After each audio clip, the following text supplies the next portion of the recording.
Y le agradezco mucho a Lorena que esté en la línea vía Skype desde España para que hablemos de este asunto. ¿Cómo estás, Lorena? ¿Qué tal, Marcos? ¿Qué tal, Juan? Muy buenos días a ti y a todo tu auditorio.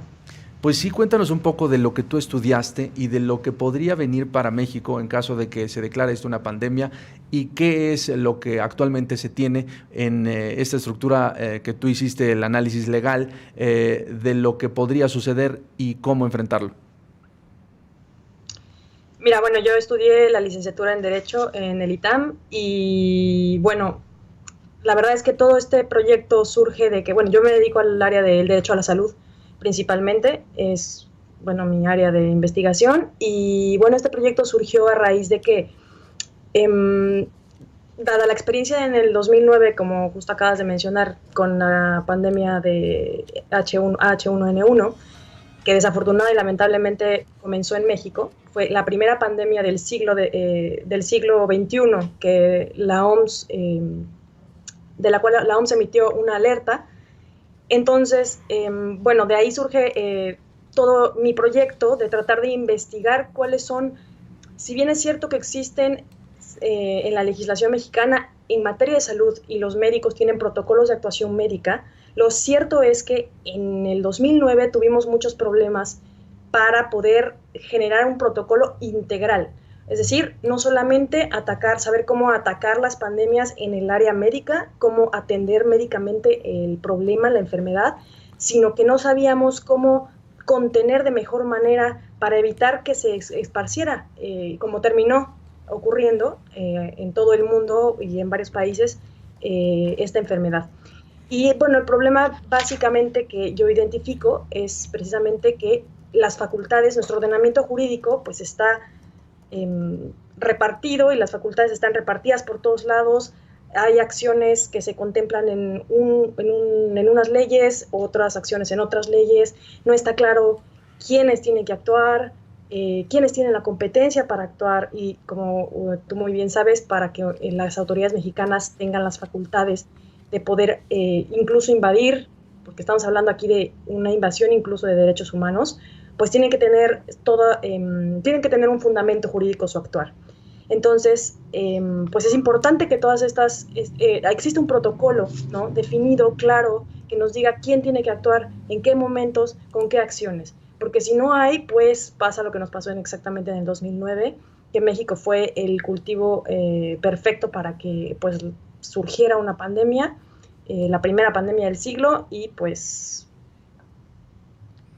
Pues, ahora respecto a lo que me preguntabas que qué pasaría, ¿no?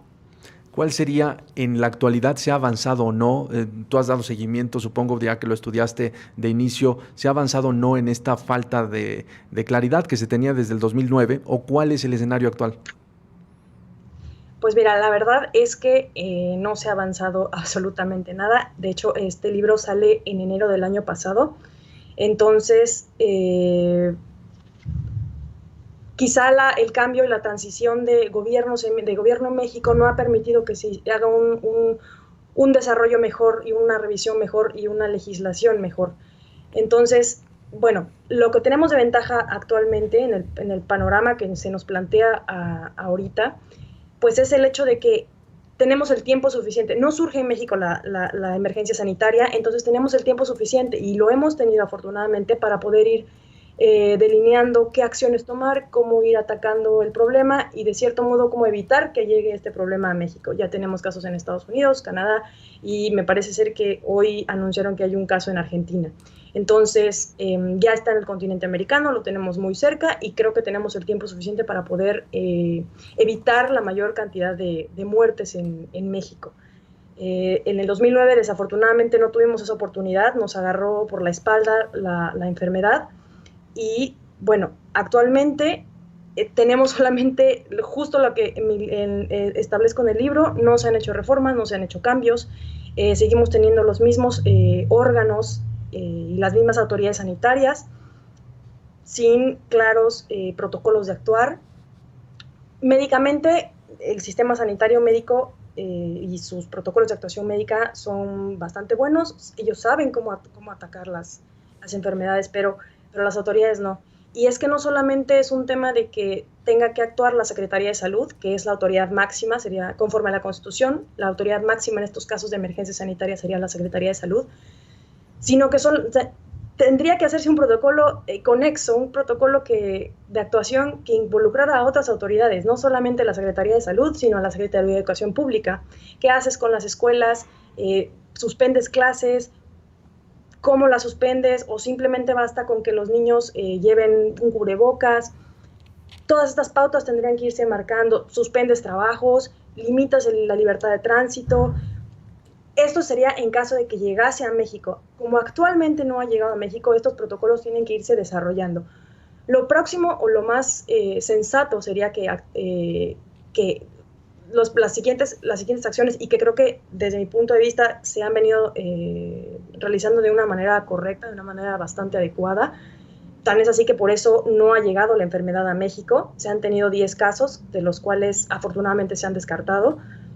Pero bueno, eso habla, y además de que tenemos muchísima relación con México y China, tienen muchísima relación, tenemos varios vuelos internacionales, incluso a distintas partes del país, Ciudad de México, Cancún, Guadalajara, Tijuana, Monterrey, y afortunadamente no ha habido un ingreso. Bueno, tuvimos uno hace unos días, o hace una semana,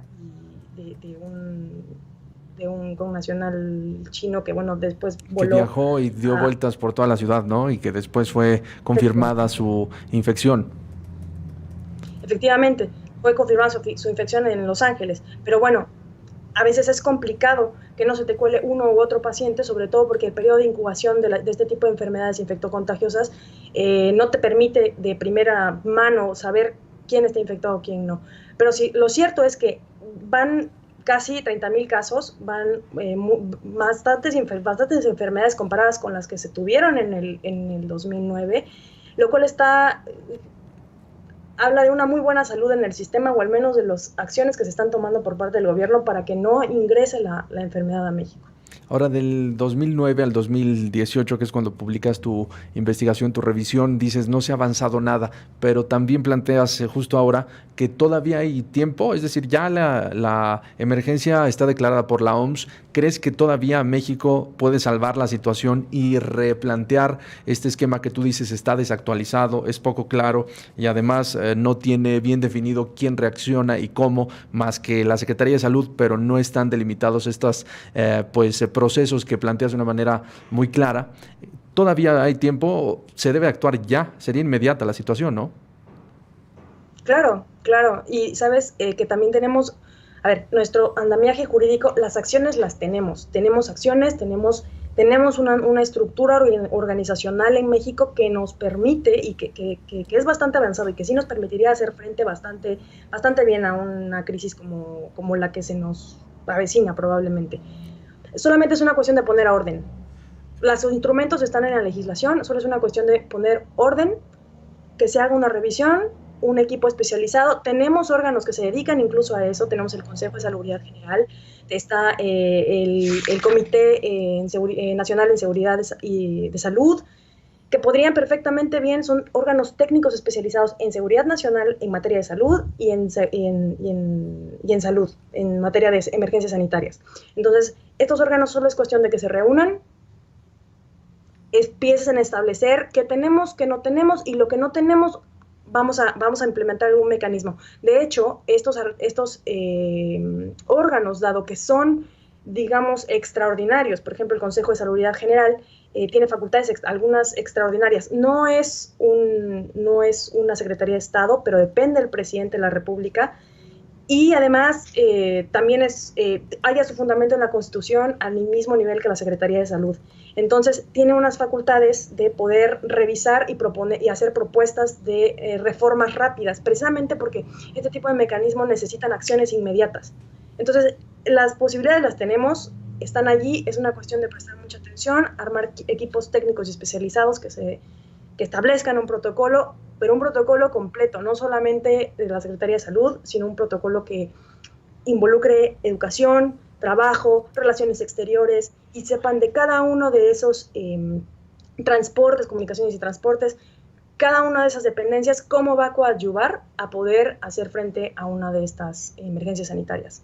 Lorena, te habla Juan Omar Fierro. Mi pregunta es, con las leyes actuales, con las que tenemos en este momento, ¿qué sí puede hacer el gobierno mexicano y qué no puede hacer? ¿Qué facultades necesita para que sí pueda combatir de forma eficaz una epidemia? Mira, como mencionaba, todas las facultades, a nivel internacional hay un determinado consenso en qué se tiene que hacer y qué no se tiene que hacer. Principalmente las establece el CDC en Atlanta de Estados Unidos. Tenemos el andamiaje para cualquier toma de acción que sea necesaria para combatirla. Y son palabras textuales que dicen la ley. Entre ellas, y ya más específicas, dice que se pueden restringir el acceso, el tránsito de personas en vía terrestre, marítimo y aéreo. Entonces, hay acciones que se pueden tomar también de restricción, de salir a las calles, de, por ejemplo, evitar que vayan los niños a la escuela, cerrar los trabajos, vacunación. Claro, en este caso es un problema de que el problema es que no existe una vacuna ni existe un tratamiento certero de cómo va a funcionar. Existen muchas cosas que se pueden hacer, muchas cosas. Se puede empezar, por ejemplo, otra medida sanitaria, la vigilancia, implementación de mayor vigilancia, un protocolo de cómo actuar cuando se detecta en un hospital algún caso raro, y toma de muestras, identificación de muestras. Tenemos un instituto dedicado al diagnóstico y a la referencia, el INDRE, para poder analizar estas pruebas. Tenemos en México también laboratorios especializados del gobierno para poder identificar el tipo de cepas. Tenemos la infraestructura. Sí, México, la verdad es que de los ordenamientos que he podido revisar en otros países, México tiene uno bastante bueno. Solo es una cuestión de poner orden. Tenemos los instrumentos, existen las facultades. Ahora, incluso tenemos una facultad en el artículo 29 constitucional que se refiere a la declaración de emergencias sanitarias y la restricción incluso de derechos humanos, de garantías individuales. Esto ya se harían en casos extremos de una necesidad que de verdad justifique el hecho de restringir los derechos humanos de las personas, pero sin lugar a dudas el mecanismo está. Ahora, por ejemplo, de este mecanismo de la restricción, de la suspensión de garantías en el artículo 29 constitucional, no existe un reglamento. No existe una manera de saber quién lo implementa, quién lo dice. Sabemos que el presidente de la República puede, por medio de decreto presidencial, dar una suspensión de garantías. Pero ¿quién revisa? ¿Cuáles son los límites? Se supone que la Suprema Corte debería revisarlo después. No está claro, ¿sabes? Entonces, el mecanismo lo hay, pero no hay facultades claras de qué hacer o cómo desarrollarlo. Eso se venía advirtiendo desde el 2009, no se ha hecho nada al respecto. Y, básicamente sería desarrollar un poco más esos temas y revisar mejor la legislación. Mira, el gobierno ruso hablaba, por ejemplo, de una medida extrema, que es la deportación de todos los extranjeros que lleguen con una enfermedad infectocontagiosa. ¿Qué te parece esta medida? Y si estamos hablando de medidas extremas, ¿a qué medidas extremas podríamos llegar? Esa podría ser una medida extrema. Sin embargo, me parece que el protocolo siempre es aquí entra en un dilema entre los derechos humanos y los principios, ¿no? Si habría que ponderar si existe una medida mejor para poder contener la enfermedad. ¿Qué es lo que normalmente o lo que los protocolos de actuación indican en un caso de que, por ejemplo, una persona llegue a tu aeropuerto, una persona de otra nacionalidad o tu connacional llegue con la enfermedad? Lo que se hace es que se tienen hospitales cercanos, perfectamente capacitados, con un equipo médico capacitado, con personal sanitario capacitado, con medicamentos, con todos los equipos y recursos necesarios, y se trasladan a ese centro, se les ponen en cuarentena y no hay necesidad de deportarlos. Por ejemplo, la deportación a mí me parecería un caso extremo. Claro, por supuesto, es cierto que el Estado, probablemente el Estado ruso, no quiera correr con los gastos y de tener a personas y estar manteniendo unas personas que están infectadas y que no son sus connacionales. Pero vamos, existen responsabilidades internacionales que establece el Reglamento Sanitario Internacional y, bueno, no solamente es el Reglamento Sanitario Internacional, habría que tomar las medidas siempre a la luz también de los derechos humanos. Si existe una medida menos restrictiva, que me afecte de forma menos agresiva a un derecho humano, pues esa tendría que ser la solución, esa tendría que ser la vía. ¿Cuáles son qué cosas más graves podría pasar en México? Pues la cuarentena. Me parecería que la cuarentena sería lo más extremo a lo que podría llegarse. Si hablamos en otros términos ya por ejemplo, en este caso, pues no tiene nada que ver con animales, no directamente en México. Sí, es cierto, mutó el virus de un animal al ser humano, pero en México no se ha detectado que en los animales exista este problema. Entonces, por ejemplo, la quema de cadáveres. También existe una posibilidad de que se plantee quemar a los cadáveres, porque ¿qué haces con una persona que fallece de coronavirus y se lo entregas así a los familiares? Por supuesto que no, es un foco de infección. Entonces, ese tipo de cosas no están claras tampoco en la legislación, pero sin embargo, es una cuestión que sí se puede llevar a cabo a través de estas restricciones y de estas suspensiones de garantías. Y la cuarentena, que creo que me parecería que sería lo más severo que podría, porque pueden incluso ser hasta 40 días pues ahí encerrado.